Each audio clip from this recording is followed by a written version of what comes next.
Hello everyone. We had that small introduction on 10 commandments of mental health, and here it gives me pleasure to continue that discussion today with our senior psychiatrist and very passionate and very interesting person here, the domain expert on mental health, Dr. Lakshman. Good evening, sir. Good day to all of you. Dr. Jayashree has been extremely flattering in her descriptions, and I hope to live up to that. Yeah, and I'm very happy to be here because I think in this day and age, during these COVID times, there's been a lot of stress and mental health issues, and there are many things we can do to keep ourselves mentally well. And I thought this is a very important thing we should share with you. Hence my presence here today. And I'm sure, sir, that each one of us out there is waiting to understand how to cope with these kind of timings. In a previous session, if you could recollect, you just gave everyone a very quick run-through about the 10 commandments of mental health. And we also said that the sign of mental health is when each of these are met. And one more thing, which how we concluded was very beautiful. You said that mental health gets determined by genetic factors and also environmental factors. Something as simple as, or something as early as how a mother holds a child, even that, decides a lot in how the mental health of this person is going to be in future. We ended on that beautiful note. So today, Dr. Lakshman is going to elaborate on each one of those 10 commandments in brief. And are we all not curious to know about that? Sir, to you. Okay, as Dr. Jayashree said, we stopped at that level that day. Yeah, and I want to now put the matter across to you in a very simple way, and we can elaborate it upon it later. Yeah, the essence of positive mental health is the ability to live with yourself. Okay, and this is a thing which is unique to you, to me, and to Jayashree, based on our biology and our environment. Yeah? So the combination is based on the following 10 factors, yeah, which I've already jokingly said as the 10 commandments of mental health. I'm sure all of you have watched the famous film 10 Commandments, and it is a well-known biblical thing. So I thought I would use that to get the message across. Yeah? So that's one thing. I will now elaborate upon the commandments one by one. And if you do have pencil and paper, or if you want to record this, that would be the best thing, because it gives you a simple method of working around the problem by keeping the main factors in mind in a very simple way. For this, I have used an acronym. Yeah, an acronym is the 10 letters. There are 10 commandments. 10 letters which you can remember in order to keep a very simplified version in your mind. So you can always refer to that. Say, okay, now I feel like this today. Can I refer to this 10 point? You can't sit and open a book and start reading.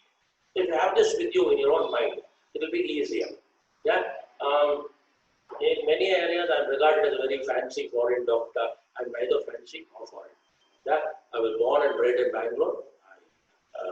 I adore I can vouch for that. He only eats anna and rasam. Yeah, I love India. I adore Bangalore. Yeah, and I am going to put it in a very Indian way. Yeah, so all of you have heard of the word faltu. That means false or devious or whatever. But a mask. Okay, mask today is a very topical thing. I'll come back to that in a minute. But I thought it's very appropriate for this subject. Many of us wear masks through our life. We never show our real selves, and some of us pay a very heavy price for it. But one person who paid a very heavy price is the late actor, the poor man, Mr. Rajput, whom I feel terribly sorry. Young man, promising career, yeah, apparently a very good actor, and look what happened. Yeah? But let us draw some lessons from this as to how we are going to see that we keep well during these times. So the first letter of the word faltu is F. Okay, I have actually scrambled it a bit because of the acronym, so the order may not be right. But you can go through it in your own mind. The acronym is FALTU FACES. FALTU. The next word is FACES. FACES. So false face. Mask. Okay. The mask is the cue and the clue. Okay. F. Forgiveness. Okay. Forgiveness is the most critical thing. The ability to forgive yourself and forgive others.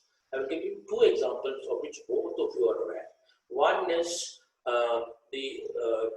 Mrs. Sonia Gandhi and her family, who forgave the killer of her husband.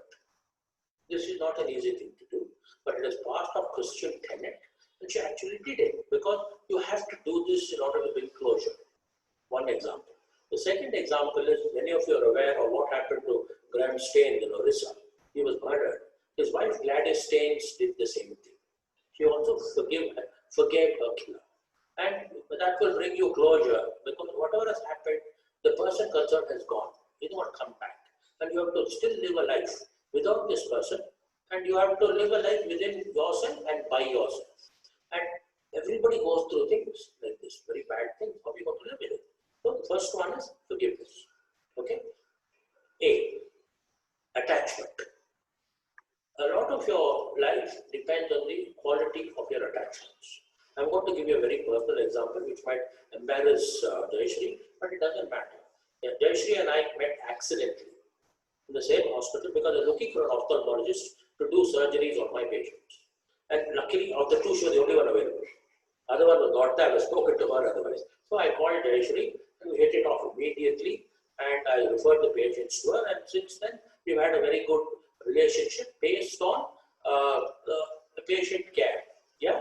And also a lot of regard between ourselves. So I feel that I'm past my sell-by date. So I want to help younger people to get on with their life. I appreciate what Jayashree is doing very much, with running her own clinic and doing things.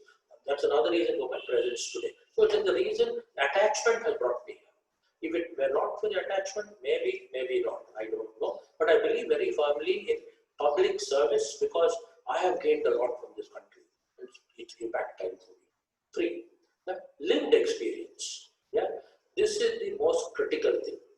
It is like taking a vaccination. Also another very hot topic, which I will not go into. But there are physical vaccinations. You take a vaccination for measles or for smallpox or various other conditions. We all had these vaccinations. They have protected us. But what about an emotional vaccination? Sorry, there is no such thing. But when I'm talking about emotional vaccination, you get it by going through the difficult periods in your life and learning from them. Yeah. So if I'm sitting here before you today, yeah, I have what the people I love to hate call it the can-do attitude. It's a good phrase. What I mean is, most problems I look, I can sort this one out. Rather than, oh, what am I going to do? So I look at it with a positive, so look, but it is my previous lived experience which has given me the confidence. Again, another small, I'm deliberately personalizing this because you will find the conviction in my voice.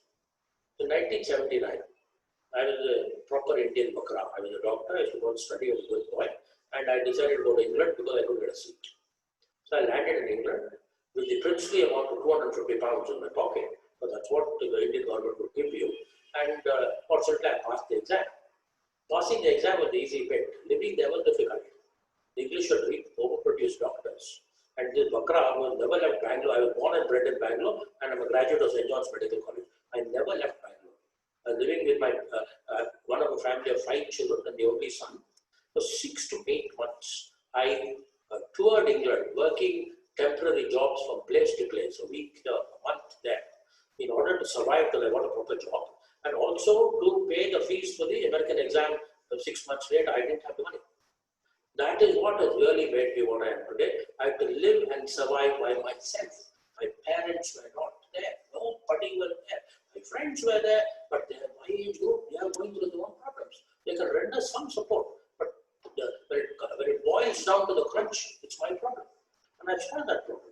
And I'm here today after that. So after facing that, it was a fantastic lived experience. I can relate everything to that. And I said, if I can do that, I can do this. Because I told them, I had no idea what to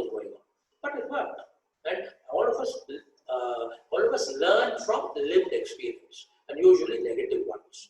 I'm not saying life is going to be negative, but that's what you learn. The good times, you have a good time and you carry on. Nice to do. Yeah. So FALT, trust.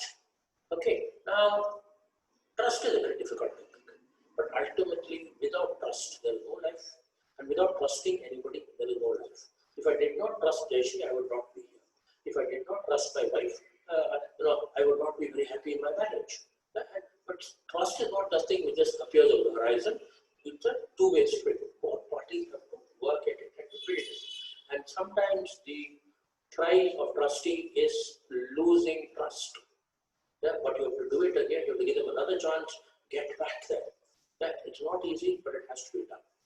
Otherwise, what happens is, out of, say you have 25 people in your life.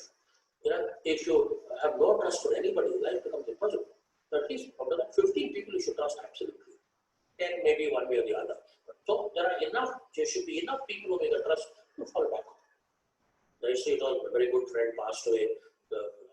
I've run to him for my entire life. He was younger than me, but he was like my elder brother. Our relationship was based on absolute trust. And it was because of him I sit before you today. It was because of him that my career was fairly good in India today. I don't have a one janma, I have two janmas. To replay, hopefully, my next janma with him. That is what I feel strong. Okay, TU. Okay, uncertainty. If the COVID is not a time of uncertainty, nothing is. Okay, we all took it for granted. We took life for granted. This is what it's going to be, and things are going to get better and better and better, and we are going to live achedin. Sadly, it has become buredin. The reason is, there is no particular reason why a virus cannot do this to us. And the virus did do it to us, and it's running circles around us, including the medical profession. But this is it should have been expected. We did not expect it because we took too many things for granted. And this is where we are at. Our parents could go through all this. Many of our parents went through the great 1940s Bengal famine. They went through partition. They went through independence. They have a lot of experience. And that is the experience which they gave to us to give us good lives. We thought, good time, have a good time, there you are. So it's good to, remember uncertainty is a part of life. How well you're able to control the uncertainty is how you're going to lead your life. But that is a topic for another day. Okay, FALT, uncertainty. Okay, so fears. Okay, now fear is something we all have, isn't it? You have it, I've got it, everybody's got it. Fear is a part of life. Okay, but how do you deal with fear? Everybody is fearful. Even the person who is very courageous is fearful. How is it? What is it he's got that you not? Because he's also going through the same fear. But he's able to deal with it, he's able to handle it, he's able to get over it, he's able to move forward and make a success out of things. It's the same fear.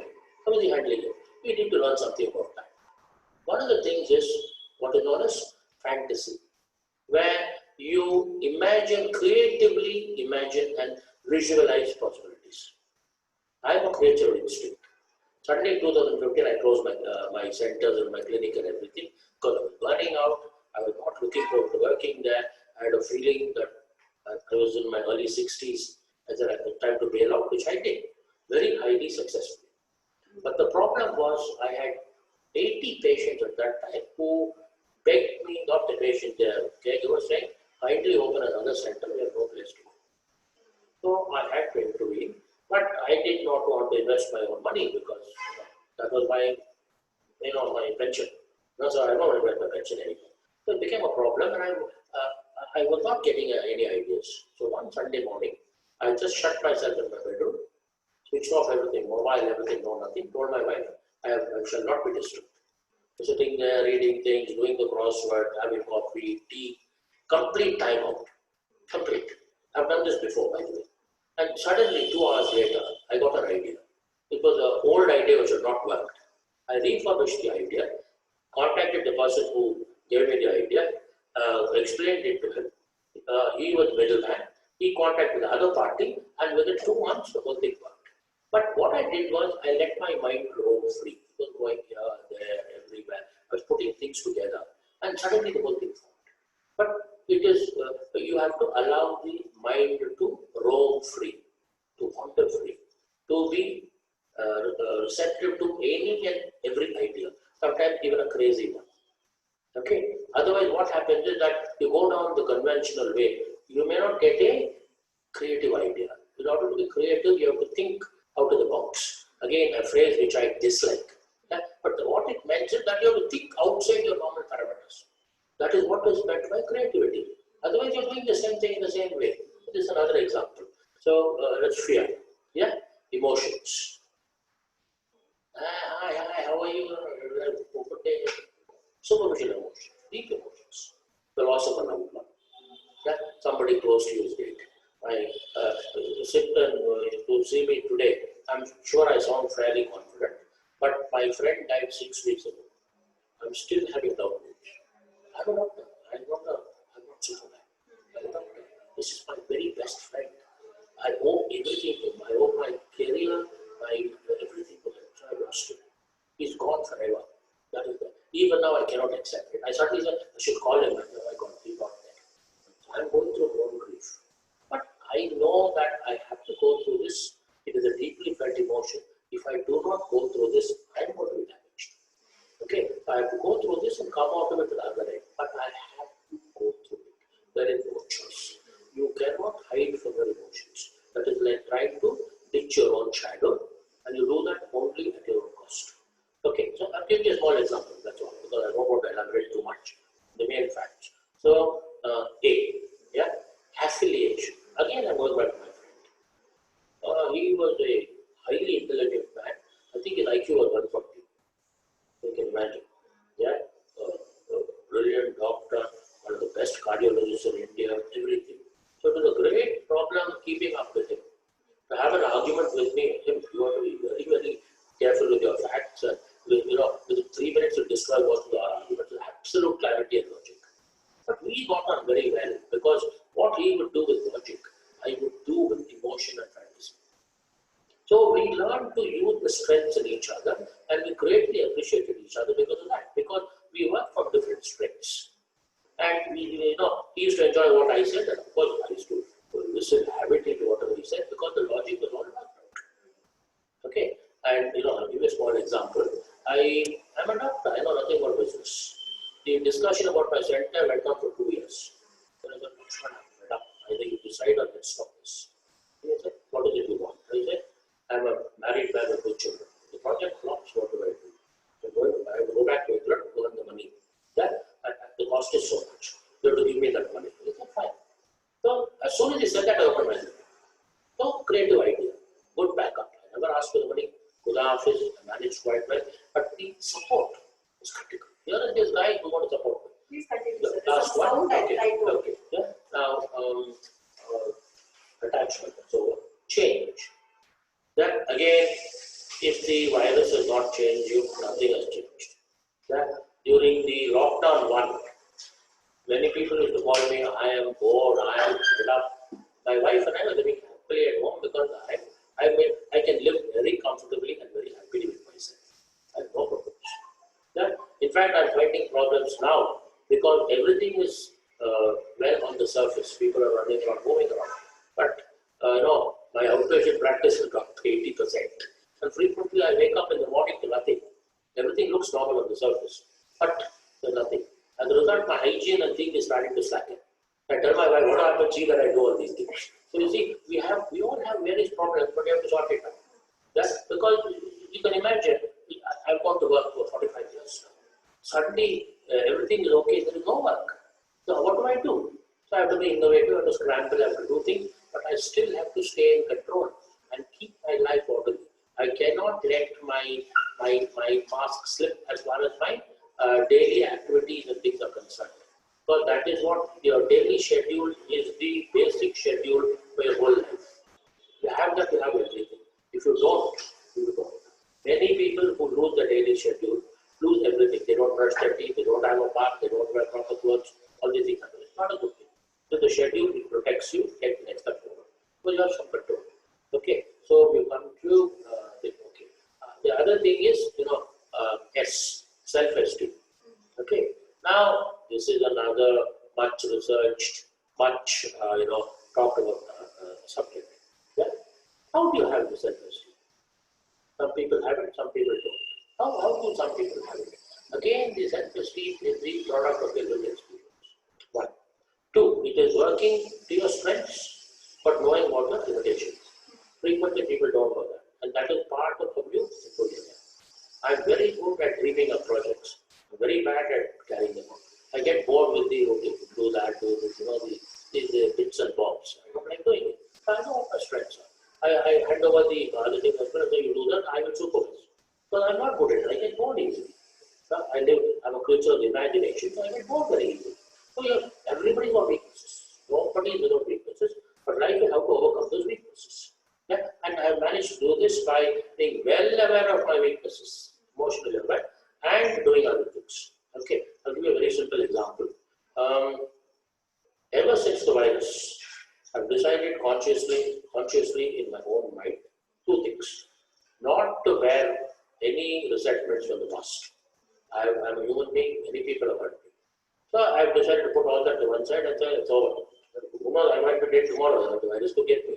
But what is the point of having all this? It's no use. The virus has brought me to a situation where I said, look, the meaning of life is that's all there is to it. Let's not keep on these things. Let's not hang on to our old grudges. What's the point? One. Two, also to be much kinder to people. I carry 10 and 20 rupees notes all the time and give them to all the beggars I see. Not because of anything else. If I am having a tough time, how much more is the difficulty? I can't do anything more. I don't trust anybody with my money. I'm sorry to say this. I give the money directly to people. I give them 20 rupees. 20 rupees, they can have roadside breakfast, 1 week. So I'm happy to do that. I don't look. I just hand the money over. Without the person deserving, I hand the money over. All these things I do consciously. Three, I've decided to be much kinder, everything. Give much more leeway, give much more allowance. What do you lose? You have nothing to lose, you have everything to gain. We are all in this together. The virus can, if the virus can get Dawood Ibrahim, it can get us. The CIA could get it, FBI could get it, the virus got it. So that's a good example of how things can be. That's why the virus can get anybody. So the thing is, in that type of situation, which is called a life and death situation, this is a life and death situation. Yeah? Then you realize many eventualities in your life and how foolish you've been with them, like having an ego problem. What is this going to get? Nothing. Yeah? So you have to learn to live with all these things and to overcome them by using different mind techniques. These are all pretty simple techniques. They are not complicated. They are not costly. I am not going to order an MRI scan. I am not going to hold back nothing. These are all talk. It's a question of talking and explaining things to you to make you understand. But the critical factor is not understanding, application. How you apply this to your life. Yeah? Sadly, sometimes you have to take medication. Sometimes maybe you have to take long-term medication. You take medicine for BP, you take medicine for TB, for diabetes, for heart problems, for asthma. The principle is the same thing. If you do it properly, and if I or some other doctor like me gets it right, the quality of your life will improve dramatically, which is certainly worth aiming at. Yes. And then maybe you can do other things to reduce the medication depending on how well you handle your emotions. It's as simple as that. Yeah. So there is salvation. There is a way out. There is something you can do. You can live a useful life. Yeah. This American economist, what's his name? The one who came in the film, The Beautiful Mind. He overcame major mental illness, took treatment, and after all this went on to win Malcolm Nash, went on to win a Nobel Prize in Economics. So you can imagine. You think this was a mad fellow? He was a Nobel Prize in Economics. Winston Churchill, the great wartime British premier, was suffering from definitely depression and probably bipolar mood disorder. Yeah, and he did all these things. Yeah. So it's I'm going to finish now. I'll give you a small example as a bit of homework, a bit of fun. Not at school. Yeah. I want you to think what Winston Churchill did to keep himself creatively engaged, to keep himself going. He wrote wonderfully. He was a 8th standard dropout, I think. He won the Nobel Prize in Literature. You can imagine, wonderful writer. India hater, I hate what he said about India, but he was still a great man in his own right. You have to give the devil his due. Yeah, that's what I'm saying. So just check up what was Winston Churchill's hobby. You will be surprised what he used to do. I was surprised. I hope to surprise you also. Next time when we meet you, some of you people come back to us, I want you to just check your Wikipedia and tell me what this is, because it's a good bit of homework, which is good fun and good amaze you. Okay, thank you. I'm sorry if I went on for too long, and I hope I kept it very simple and very objective. Some of the things will go into depth later. This is only a general introduction. I'll hand over to Dr. Jayashree. Friends, isn't he absolutely delightful to listen to? Isn't he absolutely? Once I start talking, I'm going to stop. You know, that gave me a lot of chance to breathe within my mask and also without for some time in the beginning. Friends, if I would have just listened to this from Lakshman, which I have been doing, and I feel blessed that we have been having these kind of very positive, very enlightening interactions from some years now, and I just felt that it would be selfish on my part to just continue to do this with him and not help spread this information, spread this kind of very vibrant, knowledgeable, yet very, very understandable kind of exploration and a complete view on mental health. And sir, you have covered right from the 10 commandments to giving life examples and examples from your own life. It just makes us all feel so human and connect. That's the whole point of this. Yes, and then also took to the point of why it isn't a stigma and how help is available. You have given a complete roundup of mental health today, and if you are want us to do this again and again, I would like you to leave a yes, we want you to come back, comment in the comment section. Please keep watching out for interactions between Dr. Lakshman and me. We're going to be coming back again and again, and wishing everybody a very peaceful, a very successful time during this COVID, and we are in this together and we shall tide over this together. Dr. Lakshman, thank you so much for being here, and I really feel blessed to be, in association with you, and we will keep doing this for us and for everyone and the world at large. Thank you so much. Thank you for having me. I'm very happy to be here. Thank you.